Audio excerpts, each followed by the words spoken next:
Tonight, there is a doorway in the air. You can feel it. Not because a calendar page is about to flip, but because something inside you has been measuring, counting, comparing, keeping quiet score. The year is almost done, and your mind is already reaching for the usual tools, lists, resolutions, a fresh set of promises, a new version of you.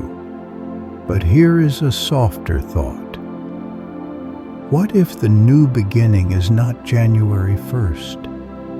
What if the beginning is this breath, right now, before you fix anything, before you improve anything, before you become anyone else?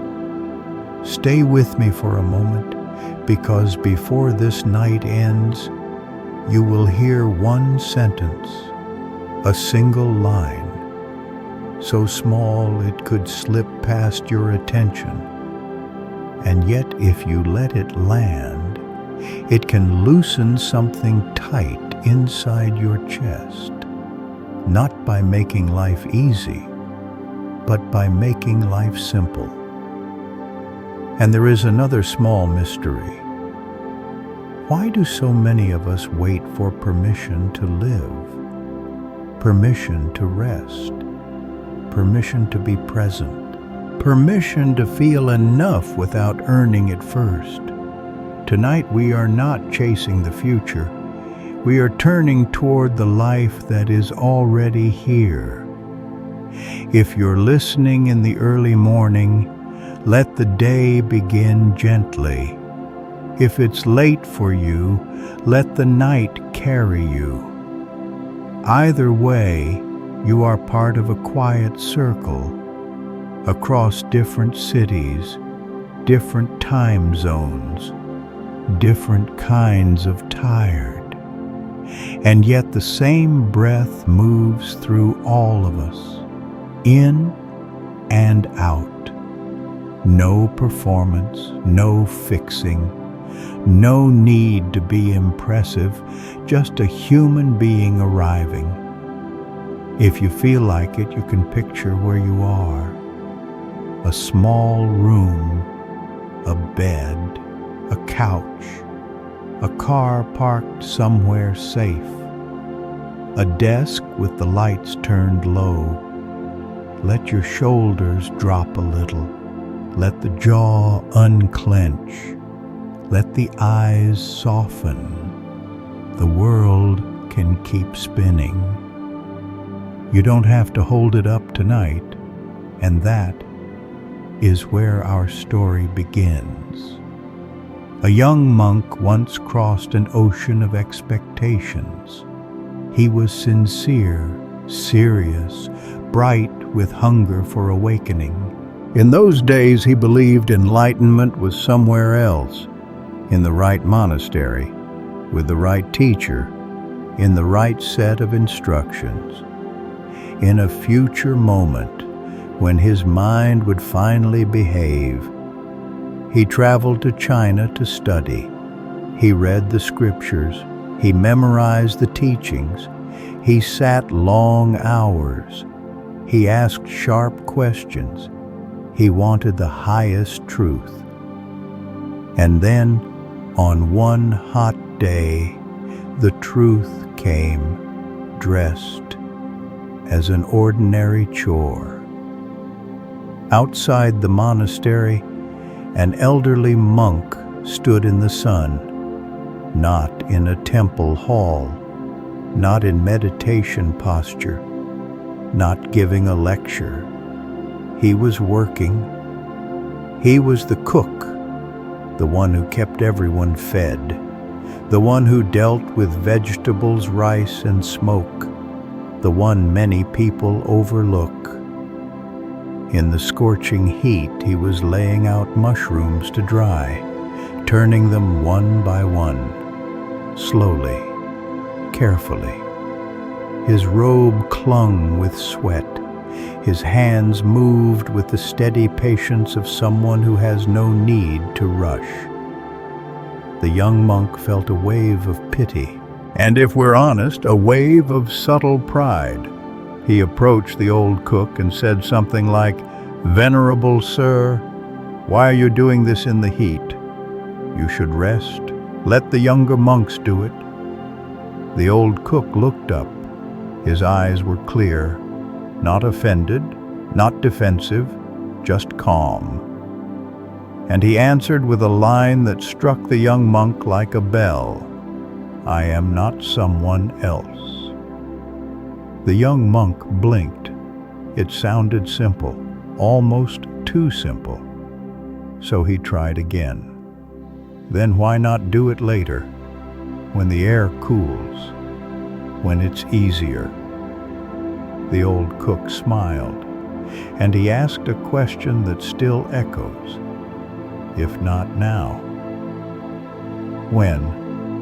Then he turned back to the mushrooms, and he kept turning them, one by one, with complete attention.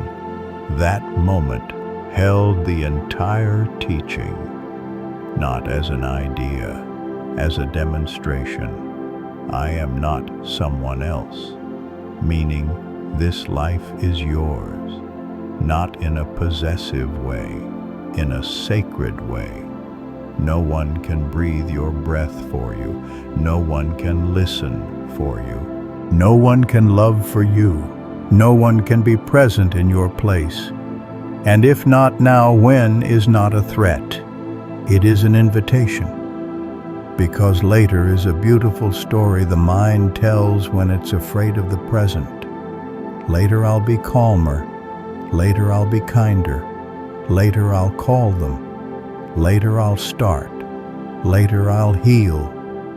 Later I'll finally live. But the cook's hands were saying, life is not later. Life is this. Warm sun on skin, mushrooms drying, breath entering, breath leaving. And you right now can feel where your mind goes when you hear that. Part of you may whisper, yes, but I'm busy. Yes, but I'm tired. Yes, but my life is complicated. Of course it is. And still the door is here. This moment is here. The Buddha's teaching is not erase the future. It's don't abandon the present, because you can plan tomorrow. You can dream, you can work, and still you can be here. Not perfectly, but sincerely. So let's make it practical. Think about the last time you brushed your teeth. Were you with the toothbrush, with the taste of mint, with the small movements of the hand? Or were you already somewhere else, replaying a message, arguing with someone who isn't even there, writing tomorrow's schedule in your head, carrying a worry like a stone? So many of our days are lived like that. The body is here, the mind is sprinting ahead, and we call it productivity. But it can become a quiet kind of absence, a fog, a life spent near the surface of things. The tragedy is not that you miss big moments, it's that you miss the small ones, and the small ones are the actual fabric of a life. A sip of water, a hand on a doorknob, the sound of someone you love laughing in the next room. These are not in between. These are the day. If your mind is never here, the day passes like a train seen from far away. You were near it, but not inside it. So tonight, ask gently, where do I go when I leave myself? For some people it's work, for some it's planning, for some it's scrolling, for some it's constant self-improvement. And for many of us, underneath the busyness, there is a feeling we don't want to touch.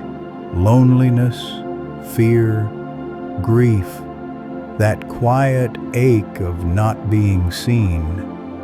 Busyness can be a blanket we pull over that ache, not because we are weak, because we are human.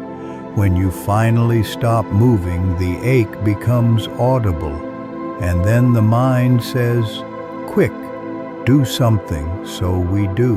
We fill the room with noise. But here is a gentle twist. What if the ache is not your enemy? What if it is a messenger, not to punish you, to guide you? Loneliness might be pointing toward a need for real connection. Fear might be pointing toward something that matters. Grief might be pointing toward love that had nowhere else to go. When you stop running, you begin to hear what your life is asking for. And this is where practice begins. Not in a perfect meditation posture, but in the moment you notice you've disappeared. You're reading, and suddenly you realize you've read the same sentence 5 times. You're driving, and you can't remember the last few turns. You're talking to someone you love, and halfway through their sentence you realize you've been rehearsing your reply instead of listening. That realization is not failure. That realization is waking up. It is the bell, and you can come back. One breath. Feel the inhale. Feel the exhale. Come back to the room. Come back to the face in front of you. Come back to your own hands. This is enough. You don't need an unbroken chain of perfect attention. You just need a willingness to return. Again and again. 1,000 small returns. And each return is a small miracle, because you are practicing the art of being alive. Now there is something else that tends to rise as the year turns, the pressure to become someone new. You can almost hear it in the world. New year, new you, as if you are a project to repair, as if your life is a broken machine, as if you can hate yourself into wholeness. But what if the turn of the year asks for something different? Not a whip, a bow, a pause, a moment to look at what actually grew, not what you posted, not what you achieved for other people to see, but what inside you changed, what softened, what strengthened, what became possible. This is difficult because the mind is trained to count what went wrong. We remember the one awkward sentence we said, not the 50 kind ones. We remember the one mistake, not the many small acts of courage. Your brain is not evil. It is ancient. It learned survival by scanning for danger, so it holds negative things like they are hot coals, and it lets the good slide off like rain. But you can train your attention, not by force, by tenderness. So let's look for your flowers. Maybe this year you learned to pause before reacting. That's a flower. Maybe you apologized when you could have defended. That's a flower. Maybe you got through a season you didn't think you could survive. That's a flower. Maybe you stopped chasing one person's approval Maybe you asked for help. Maybe you went to therapy. Maybe you sat with your grief instead of drowning it. Flowers. Even if they bloomed only once, even if they are small, a small flower is still a miracle, because it grew in real weather, in real life. And maybe if you listen closely, there is one flower you can name now. Just one. Hold it in your mind like a warm cup. Let it be true without immediately adding, yes, but I still struggle. Yes, but I'm not where I should be. Yes, but other people did more. Tonight, let the flower be a flower. You don't have to turn it into a competition. Now let's step into another teaching. A teaching that sounds sad until it becomes sweet. Impermanence. Everything changes. Everything passes. Everything that arrives will also leave. This can feel frightening, but it can also be the reason you wake up. Because when you truly remember that nothing is guaranteed, you stop treating presence like something you can postpone. Think of someone you love. Bring their face to mind and notice the mind's habit. It assumes there will be more time, more calls, more dinners, more ordinary Tuesdays, more chances to listen. Sometimes there will be, sometimes there won't. Impermanence isn't a threat. It is a lantern. It lights up what matters. It says, look, this is precious. There is a way we abandon our lives without leaving the room. We are with people, but not with them. We hear them, but don't receive them. We touch them, but our mind is elsewhere.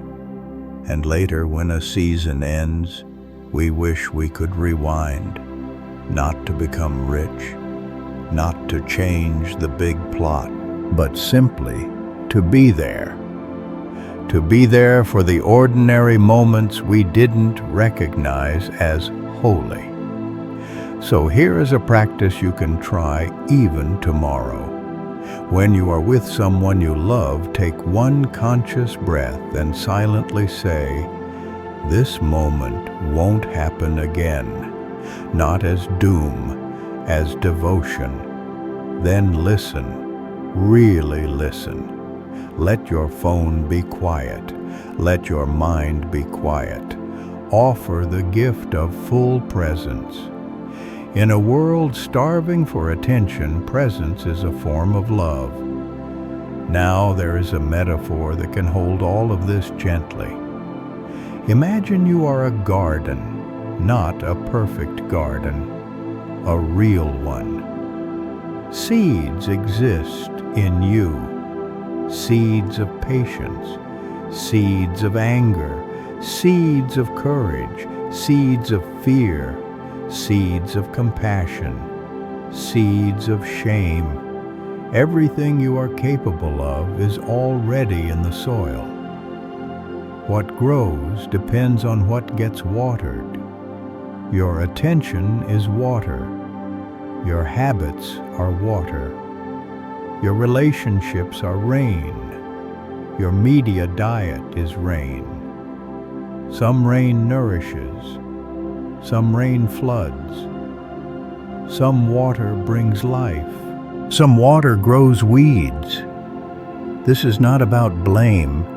It's about understanding. Because once you see it, you get choices. If you keep standing in storms that make you bitter, you don't have to pretend it's fine. You can step away. If you keep feeding your mind content that leaves you anxious and angry, you can change the channel. Not because you are fragile, because you are alive. A wise gardener protects the soil, and there is compost, the messy part, the parts you wish weren't there. Old pain, old shame, old memories, loneliness, fear, the ache you carry like a second spine. Compost smells. It's not pretty, and yet it becomes the richest soil. This is one of the secret teachings of life. The things you survived can feed your compassion. The heartbreak you endured can make you kinder. The anxiety you learned to hold can make you gentle with others, not because suffering is good, but because you are capable of transforming it. The Buddha did not ask people to pretend they don't hurt. He asked them to see hurt clearly and to stop adding a second arrow. The first arrow is pain. The second arrow is the story, I shouldn't feel this. This means I'm broken. I'm the only one. This will never change. Tonight we set down the second arrow. We let pain be pain, without punishment. We meet it with curiosity. What are you trying to tell me? And something begins to shift. Now let's talk about listening. Not just hearing, listening. There is a kind of silence that is not peace. It's the silence of waiting for your turn to speak. Many conversations are like that. Two people talking at each other, each one preparing their next sentence. But deep listening is different. Deep listening says, I am here with you. And the old teachings say something surprising. To truly listen to another person, you begin by listening to yourself. You notice what is inside you before you enter the conversation. Tightness, irritation, a need to be right, a need to be seen, a fear of not being enough. When you notice these things, they stop controlling you from the shadows. Then you can turn toward another person with presence. And presence is protective. There is an old story about two acrobats, a teacher and a student. They balanced on a tall bamboo pole. Their safety depended on attention. The teacher said, "Watch me and I'll watch you. That's how we stay safe." But the student said, "No, you watch yourself and I'll watch myself, and then we'll both be safe." The wisdom is simple. When you are grounded in your own awareness, you become safer for others, less reactive, less sharp, less likely to spill your stress into their heart. So listening begins inside, and then it becomes an offering. And sometimes that offering is needed most when things are messy. There's another story about a sick monk. The community was furious. Kick him out! But Bankai refused. He said, "If you send him away, where will he learn? If you can't accept him, I will leave instead." The community stayed. The thief stayed. And slowly, the thief changed.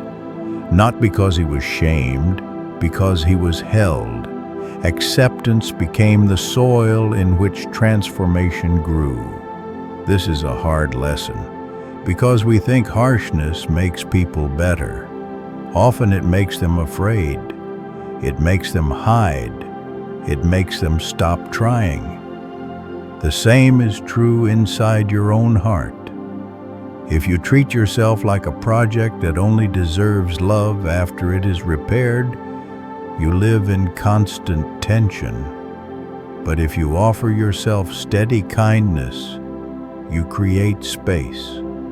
And in space, growth happens. Now this brings us to the sentence I promised, the sentence that can loosen something. Here it is. You are allowed to be here. Let it land. You are allowed to be here. Not when you improve, not when you fix everything, not when you become the version of yourself that never makes mistakes.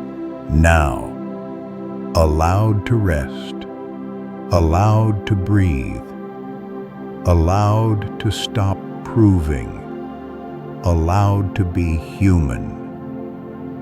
The culture often tells you the opposite. It tells you to earn your worth, to hustle for love, to grind for peace, to upgrade yourself into someone deserving.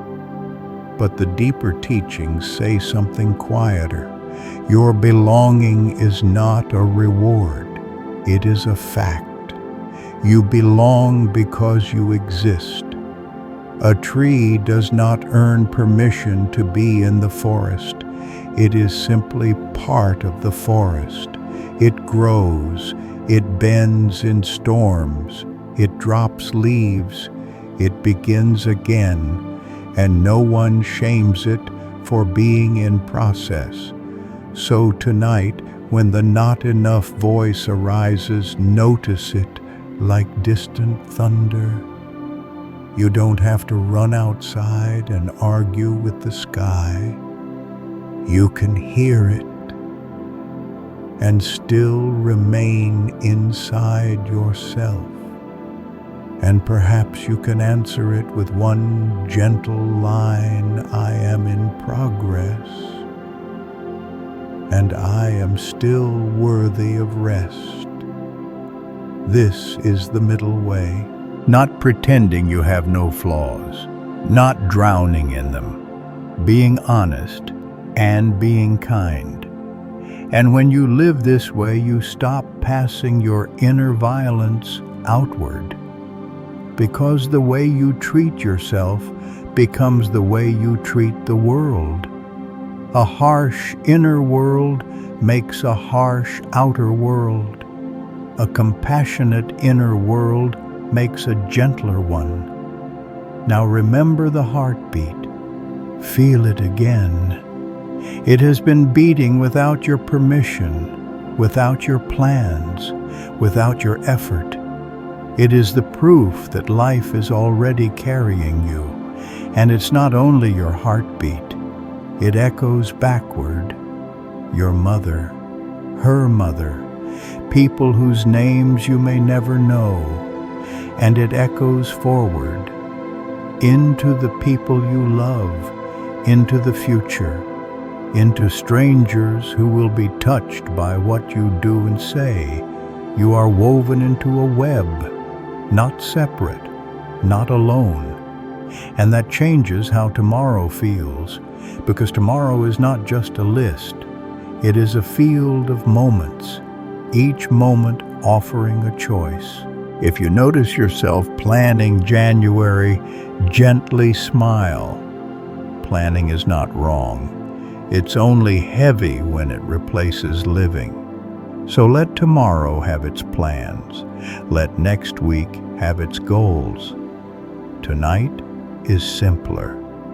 Tonight is a room, a pillow, a quiet breath, a body that has carried you through another turning of the sun.